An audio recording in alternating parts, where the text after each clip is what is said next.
আসসালামু আলাইকুম প্রিয় ফুটবল ফ্যান্স। থিয়াগো আলমাদার চোখ ধাঁধানো একটা গোলের মাধ্যমে আর্জেন্টিনার জয়, এবং এই জয়টাকে আমি দারুণ একটা জয় বলবো। কেন বলবো সেটা একটু মনোযোগ দিয়ে শুনতে হবে।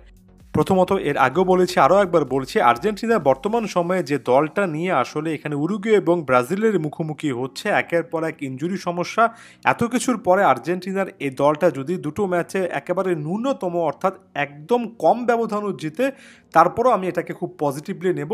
এবং এ ম্যাচে ফার্স্ট হাফে আর্জেন্টিনা যেভাবে শুরু করেছিল এবং তারপর সেকেন্ড হাফে যেভাবে কামব্যাক করেছে, সেটার প্রেক্ষিতে এটাকে যথেষ্ট ভালো একটা জয় বলা যায়।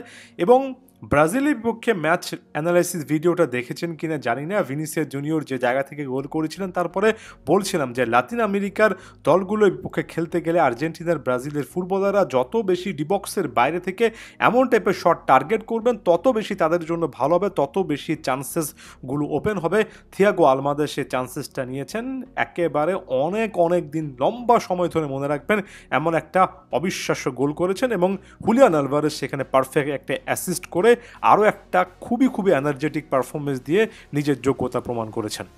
এরপর আমি একেবারে ট্যাকটিক্যাল কয়েকটা পয়েন্টে চলে যাব, এবং এই ব্যাপারগুলো একটু মনোযোগ দিয়ে শুনতে হবে। আমি আরও একবার বলছি, মাঠের অবস্থা নিশ্চয়ই আপনারা দেখেছেন।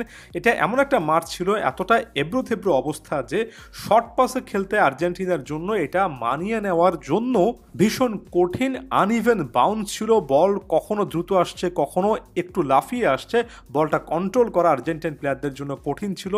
একটা হিউমিডিটি ইস্যুর কারণে প্রচণ্ড গরম লাগবে এমন একটা এনভায়রনমেন্টও ছিল। তবে সেটা যাই হোক, শুরুর দিকে আর্জেন্টিনা যে মানিয়ে নিতে পারেনি সেটা একেবারে স্পষ্ট।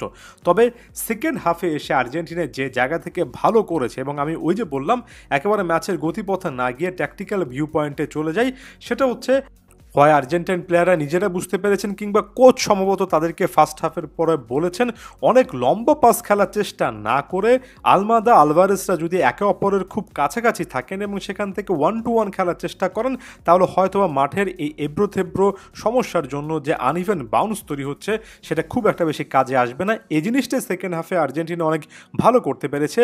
পুরো গোলটাতে হুলিয়ান আলভারেজ যে জায়গায় মুভমেন্ট করেছেন, আলমাদা যেভাবে সেকেন্ড হাফে মুভমেন্ট করেছেন, আলভারেজ এবং আলমাদা একে অপরের পাশাপাশি জায়গায় ছিলেন, যেটা আর্জেন্টিনাকে অনেক বেশি করে হেল্প করেছে। এমন সিচুয়েশনে অনেক বেশি উইথ ইউজ না করে আপনি যদি সেন্ট্রাল জায়গাটা ভালোভাবে অকুপাই করে নিতে পারেন, তাহলে সেটা সব দিক থেকে ভালো হয়, এবং সেটাই আর্জেন্টিনা করতে পেরেছে।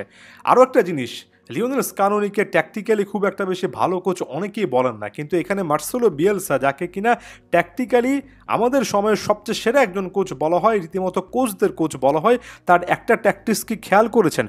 তার শুরু থেকে একেবারে চড়াও হয়ে খেলা, আর্জেন্টিনাকে কোনোভাবে সেটেল হতে না দেওয়া এবং হাই প্রেস করা, রীতিমতো রিগ্রেসিভ প্রেস করার একেবারে কমন একটা ফর্মুলা তিনি কিন্তু অ্যাপ্লাই করেছেন। এবং এটা এতটাই ভীষণভাবে অ্যাপ্লাই করেছেন যে যখনই কোনো একজন প্লেয়ার দম হারিয়ে ফেলেছেন, ফুয়েল হারিয়ে ফেলেছেন, যেমন 10 নম্বর জার্সি পরিহিত প্লেয়ারটা একেবারে ফার্স্ট হাফে তিনি সাবস্টিটিউট করেছেন, পরবর্তীতে তিনি 42তম মিনিটের পরে 58তম মিনিটে সাবস্টিটিউশনে গিয়েছেন, 72 মিনিটে আরও দুটোতে গিয়েছেন, অর্থাৎ সব মিলিয়ে সাবস্টিটিউশনগুলোতে যেতে খুব একটা বেশি সময় ব্যয় করেননি। ক্লিয়ার কাটভাবে উরুগুয়ান প্লেয়ারদের কাছে একটা মেসেজ ছিল, তাদেরকে পুরো দমে প্রেস করতে হবে, আর্জেন্টাইন প্লেয়ারদেরকে ঘিরে ধরতে হবে। সে জায়গা থেকে স্কালোনি যথেষ্ট ঠান্ডা মাথায় একটা সিদ্ধান্ত নিয়েছেন।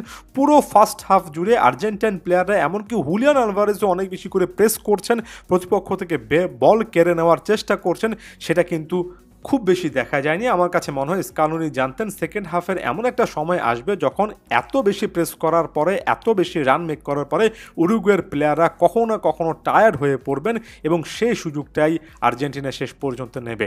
68তম মিনিটের সময় সেই গোলটাই শুধু নয়, এর আগে পরের 10 মিনিটের খেলা যদি দেখেন, ওই সময়টাতে উরুগুয়ান প্লেয়ারদেরকে কিছুটা স্লো মনে হয়েছে, এবং ওখানে এসে টেম্পোটা অনেকটুকু হাই করেছে আর্জেন্টিনা, এবং সেখানে গতিশীল ফুটবল আর্জেন্টিনা খেলেছে। অর্থাৎ উরুগুয়ের মতো পুরো 90 মিনিট ধরে এই হাই হিউমিডিটির মধ্যে সমান তালে খুবই খুবই কঠিন হাই প্রেসিং না খেলে আর্জেন্টিনা 10 থেকে 20 মিনিট বেছে নিয়েছে, যেখানে তারা লাগাতারভাবে রান মেক করেছে, অনেক দ্রুত আক্রমণ উঠেছে, এবং সেখান থেকে একটা গোল আদায় করে নিয়েছে। যদিও সেটা আলমাদা ব্রিলিয়ান্সের কারণে ছিল, তবে তারপরও এখানে আর্জেন্টিনার এই গেম প্ল্যান, কোচের এই প্ল্যানটার আসলে প্রশংসা করতে হবে।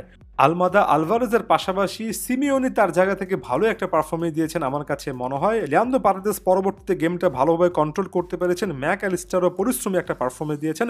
তবে এনজো ফার্নান্দেজ জাতীয় দলের জার্সিতে আরও একবার হতাশ করলেন, বেশ কয়েকটা হাফ চান্সে যেমন মিস করেছে, তেমনি তার পাসিং অ্যাকুরেসিটাও ভালো ছিল না, যেটা আর্জেন্টিনাকে মিডফিল্ডে ভুগিয়েছে। তবে ডিফেন্সিভলি সলিড একটা পারফরমেন্স। আমার কাছে কখনোই মনে হয়নি যে উরুগুয়ে একেবারে গোল করার খুব কাছাকাছি অবস্থানে চলে এসেছে। তাই এই ডিফেন্স লাইনের এই পারফরমেন্সটাকে কঠিন এই সিচুয়েশনে অবশ্যই আপনার ভালো বলতে হবে। আমি মোটেও বলছি না যে একেবারে প্রশংসায় ভাসিয়ে ফেলবেন, তবে এমন কঠিন সিচুয়েশন থেকে গেমটা বের করে আনা, এমন অনেক 1-0 রেজাল্টই স্কালোনির এই দলটার ভিত্তি তৈরি করেছে। সে জায়গা থেকে সত্যিকার অর্থে প্রতিপক্ষের মাঠে আত্মবিশ্বাস বাড়ানিয়ে একটা জয়। নিকো গঞ্জালেজের স্ট্রেট রেড কার্ড দেখাটা আনফর্চুনেট একটা ইভেন্ট হয়ে থাকবে। নিকো নিজেও হয়তোবা খেয়াল করেনি, এটা আর্জেন্টিনার জন্য একটা বড় লস হতে পারে। তবে সব মিলিয়ে আর্জেন্টিনার পারফরমেন্সটা আমার কাছে ক্লিনিক্যাল ছিল, এবং এবারই ইন্টারন্যাশনাল ব্রেকে এমন টাইপের পারফরমেন্স নিয়ে ঘরে ফেরাটাই আমার কাছে সবচেয়ে বড় একটা টার্গেট। আর্জেন্টিনার জবটা হাফ ডান। এরপর ব্রাজিলের বিপক্ষে নিজেদের ঘরের মাঠে আরও বেটার ফুটবল আশা করছি। ধন্যবাদ সবাইকে।